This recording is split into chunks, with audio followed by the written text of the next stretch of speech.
예수를 믿는 것이 넓은 문이 아닙니다. 큰 길이 아닙니다. 사람들이 좋아하는, 모든 사람들이 기뻐하는, 환영하는 그런 길이 아니라 좁은 길이고, 그리고 때로는 험한 길이 되기도 하고요. 그런 길입니다. 그래서 사람들이 많이 이 길로 들어오려고 하지 않습니다. 좁은 문으로 들어오려고 하지 않습니다. 그러니까 오늘도 얼마나 많은 사람들이 이 시흥대로 앞을 지나갑니까? 우리 교회 앞에 정말 많은 사람들이, 유동인구가 굉장히 많거든요. 또 차들도 저 시흥대로로 얼마나 많은 차가 지나다닙니까?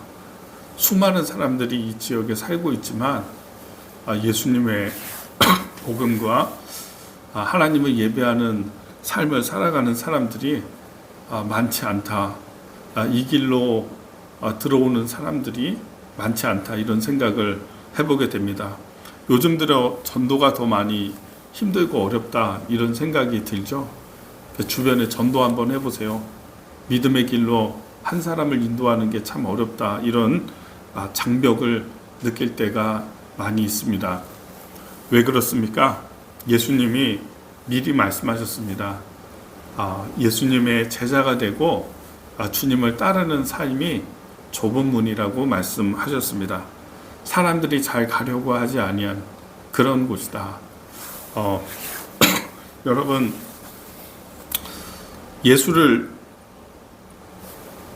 믿는 사람들은요, 제가 감기가 좀 심해서 이번에 그 감기는 한동안은 이러지 않았거든요. 한 3, 4년까지는 이렇게 심하게 이렇게 감기가 걸리지 않았는데 이번에 특별히 좀 심해요.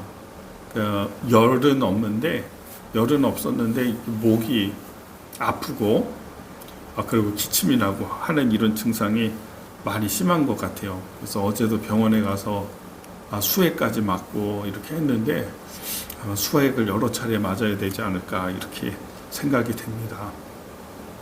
말을 할 때 자꾸 목이 간지러워서 여러분 오늘도 좀 특별히 양해해 주시기를 부탁해 드리겠습니다. 예수님을 믿는 사람들에게는 선택지가 많지 않아요. 저는 오늘 이 말씀을 좁은 문으로 들어가라, 이 말씀을 이렇게 설명하고 싶어요. 우리들에게 있어서 선택지가 많지 않다는 거예요. 세상의 사람들은 다양한 것을 할 수 있고 다양한 길을 선택할 수 있어요. 그러나 우리 예수 믿는 사람들은요, 하나님께 사명받은 사람들은 길이 그렇게 넓지가 않습니다. 내가 선택할 수 있는 선택지가 많지 않아요. 하나밖에 없어요. 하나밖에. 그래서 이거 하나밖에는 선택할 수가 없다. 이런 뜻으로 오늘 저는 이 말씀을 해석해 보았습니다. 저의 인생을 이렇게 돌이켜 봐도 그렇고요. 제가 안산에서 목회하다가 이제 부목사로 서울로 이렇게 오게 될 때에, 신림동으로 오게 될 때 그런 기도를 했어요. 하나님께, 하나님, 제가 부목사로 감리교 홈페이지에 부인 구직란에 이렇게 올리게 돼 있거든요. 부목사님 청빙한다면서 올리는데, 그때 제가 5군데를 지원을 하겠다, 하나님께. 큰 교회도 있고 거의 다 이제 큰 교회죠. 근데 5개 교회를 지원을 하는데 그 중에 제일 먼저 저에게 연락이 오는, 면접을 보라고 이제 연락이 오는 그 교회로, 그 교회의 규모가 크든지 작든지 아니면 그 교회 평판이 어떻든지 그런 거 신경 쓰지 않고 하나님이 보내시는 곳으로 알고, 하나님의 필요에 따라 가게 하시는 곳으로 알고 제가 가겠습니다. 그렇게 기도를 했어요. 저 스스로 선택지를 줄여놓은 거예요. 좁은 문이죠. 하나님, 내가 제일 먼저 연락 오는 데에 그렇게 들어가겠습니다. 그렇게 기도를 했어요. 물론 뽑아줘야지 되겠지만은 근데 여러 군데에서 연락이 왔는데 진짜 제일 먼저 온 교회가 그 교회였거든요. 그래서 하나님이 가라는 사인이고 신호가 이렇게 응답이 왔구나 하고서 목사님 제가 가겠습니다 하고 그렇게 오게 되었습니다. 그랬더니 가서 봤더니 뭐 여러 사람들이 오려고 하다가 안 오고 또 오려고 하다가 안 온 목사님들이 두 분이나 계셨던 것을 제가 이렇게 봤어요. 보니까 사택이 좀 이렇게 곤란한 형편, 그런 것더라고요. 그래서 두 분은 좀 그게 많이 마음에 걸려서 온다고 했다가 안 왔나 보다 이런 생각을 했습니다. 그런데 저는 그냥 연락 오는데 제일 먼저 전화가 오는 곳에 하나님이 보내시는 곳이라고 저는 믿고 가겠습니다. 이렇게 했거든요. 그리고 이제 그랬더니 또 여러 군데에서 5개 이제 어플라이를 한 교회에서 또 이렇게 연락이 오더라고요. 거기는 이제 큰 교회도 있고 아주 큰 교회도 있고 그랬는데 내가 하나님께 그렇게 말씀드렸으니까 이 교회로 부임해서 가겠습니다 하고 가게 되었습니다. 그리고 사역을 하게 되었습니다. 자기 스스로가 이렇게 좀 내가 선택할 수 있는 선택지가 다양한 것보다는 하나님이 인도하시고 역사하는 길은 어쨌든 하나가 아니겠어요? 다가 아니라 하나 아니겠어요? 그리고 이제 제가 이 사랑교회로 오게 될 때에도 길이 그렇게 많지 않더라고요. 물론 여러 가지의 가능성도 있고 선택지도 있었지만은 그 여러 가지 선택지가 다 하나님이 허락하시는 그런 길이 아니니까 다치는 거예요. 다치고 또 다치고. 저는 내 눈앞에 길이 나타나면 일단 가보거든요. 하나님이 열어주시는 길일 수 있으니까 가보는데 이렇게 보니까는 다치고 또 다치고 다치더라고요. 어떤 교회에서는 거의 뭐 이제 청빙의 절차가 마무리가 되는 그런 때였는데 그런데도 뭐 어떤 이벤트가 생기더니 다치더라고요. 다쳐서 결국은 이렇게 하나님께서 인도하시는 길이 그렇게 넓지 않구나. 내가 선택할 수 있는 게 그렇게 다양하고 많지 않구나. 하나님은 이런 일을 위해서 이런 일을 하나님께서 이루시기 위해서 오래전부터 사람을 준비하시고 길을 만드시고 하면서 나에게 있어서 곁길이 될 수 있는 것들은 다 이렇게 닫으시는 것 같다라고 하는 그런 느낌을 받았습니다. 그래서 하나님이 오게 하시는 그 길로 이렇게 오게 하시는구나. 우리가 하나님을 섬기며 내가 헌신하면서 살아갈 때 나의 길이 그렇게 다양하지 않구나. 선택지가 믿음의 사람에게는 그렇겠구나. 그런 생각을 하게 되었습니다.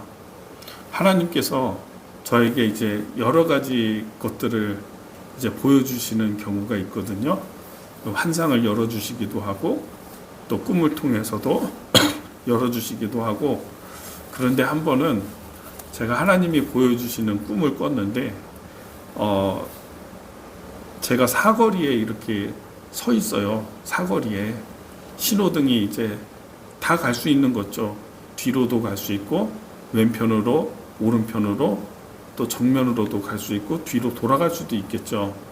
이렇게 사거리면은 양방향으로 다 갈 수 있는데 근데 이제 저의 설정이요 그렇더라고. 나는 앞을 향해서만 한 방향으로만 갈 수가 있구나. 저는 한 방향으로만 가야 되는 거예요. 그러니까 내 눈앞에 나타난 그 앞을 향해서만 이렇게 가게 되어 있더라고요. 그런데 제가 속으로 생각할 때 이런 생각을 했어요. 한 방향으로만 가도 좋다. 그래도 되겠다. 그러면 결국은 하나님께서 가게 하시는 곳에 도착할 수 있겠구나. 그 길이 큰 길이든 작은 길이든 내 앞에 이 한 방향으로만 갈 수 있는 이게 오히려 좋구나. 이런 생각을 했어요. 여러분, 하나님께서 우리를 사랑하시기 때문에 우리에게 회복을 주시기 위해서 여러분의 지금까지 여러 가지 시도가 있었고 인생의 고난이라고 하는 것이 있어 왔어요. 그런 고난을 통해서 다른 길을 잘라내고 다른 길이 닫히고 그 많은 다침을 여러분이 경험해야 했던 이유는 어쩌면 하나님께서 가게 하시는 좁은 선택, 그 길이 있기 때문에 하나님이 그렇게 인도하셨다라고 하는 것입니다. 다양한 길을 선택할 수 있는 사람이 살아가는 삶이 있고, 예수 믿는 사람, 하나님이 사용하시는 사람, 하나님이 그 사람을 복 주셔서 쓰기를 원하는 그런 사람의 선택지는 절대로 다양하지 않습니다. 그래서 고난을 통해서 곁가지를 쳐내고, 이게 다침을 통해 가지고 또 다른 길로 가게 되었고, 여러분의 인생은 또 다른 길을 선택하게 되었지만은 또 다쳤고, 그래서 결국은 하나님이 원하시는, 하나님이 준비하신 더 완전하고 더 아름답고 좋은 길로, 가장 좋은 길로 인도하신다는 사실을 깨닫게 되기를 바랍니다. 세상의 사람들은 아무거나 다 선택할 수 있습니다. 그 길이 흥청망청하는 길이 될 수도 있고, 사망의 길이 될 수 있고, 편법을 쓰기도 하고, 잘못된 사람들에게 고통을 주면서까지 자기의 유익을 구하는 길일 수도 있고, 권력이 있고 힘을 얻을 수 있는 길일 수도 있고, 그래서 내 마음대로 할 수 있는 그런 것들이 있을 수도 있지만은, 그런 넓은 길이 아니라 오히려 여러분은 할 수 있는 게 별로 없어요. 내가 선택할 수 있는 것도 없고, 내가 할 수 있는 능력도 없고, 내가 할 수 있는 어떤 일도 별로 없어요. 그렇게 한다고 해서 뾰족한 수도 없어요. 그래서 우리는 어쩌면 내가 할 수 있는 게 자꾸 꺾이고 없고 하는 게, 그런 좁은 길이 우리가 가야 되는 길이에요. 왜냐? 내가 할 수 없으니 하나님이 하실 거고, 내가 할 수 없으니 하나님을 의지하게 될 거고, 내가 할 수 없으니 기도라고 하는 통로로 내가 나가게 될 거고, 하나님이 영광을 받을 게 아니겠습니까? 넓고 큰 길에서는 나의 유익과 또 나의 영광을 구하는 그런 삶이 될 수 있겠죠. 만족을 얻을 수 있겠지만, 그러나 하나님께 영광은 되지 않을 거예요. 여러분, 좁은 길에 우리의 선택지가 차단되고, 막상 지금의 상황에서 이런 상황에서 여러분이 할 수 있는 일이 무엇이 있습니까? 어떤 선택을 더 할 수 있고, 어떤 일을 더 할 수 있는 능력이 있고 그렇겠습니까? 좁은 길로 가십시오. 두려워하지 마십시오. 그러나 그 길에서 걱정하지 마십시오. 그러나 그것이 좁다 하여서 나에게 잘못될까봐 여러분 불안해하지 마십시오. 하나님이 인도하시고 여신 길로 외롭게 걸어 들어오신 여러분들을 하나님이 붙들어 주십니다. 하나님이 함께 하십니다. 그리고 그 길에서 반드시 하나님의 영광이 될 수 있도록 역사해 주십니다. 그게 가장 좋은 길입니다. 가장 완전한 길입니다. 우리 사랑하는 모든 성도들, 넓은 길로 가지 마시고 좁은 길로 가십시오. 좁은 선택지, 내가 선택할 수 있는 것, 능력이 많은 사람은 여러 선택지를 가지겠지만, 많은 기회를 갖고 있는 사람들은 여러 것을 내가 내 마음대로 선택할 수 있어서 좋겠지만, 그것이 좋은 게 아닙니다. 믿음의 사람, 하나님이 사랑하시는 당신은 하나님만 바라보는 그 길을 걸어가기를 하나님이 원하셨던 것입니다. 그래서 하나님이 이 길로 인도하셨음을 믿고 앞을 향해서 당신에게 나오는 그 길을 두려워하지 말고 앞을 향해서 걸어가십시오. 앞을 향해서 걸어갈 수 있으면 다행입니다. 그럼 좋은 겁니다. 그럼 하나님께서 인도하시는 길로 가게 될 겁니다. 오늘 이 말씀을 믿고 기도하며 담대히 걸어가는 여러분의 삶이 되기를 축복합니다.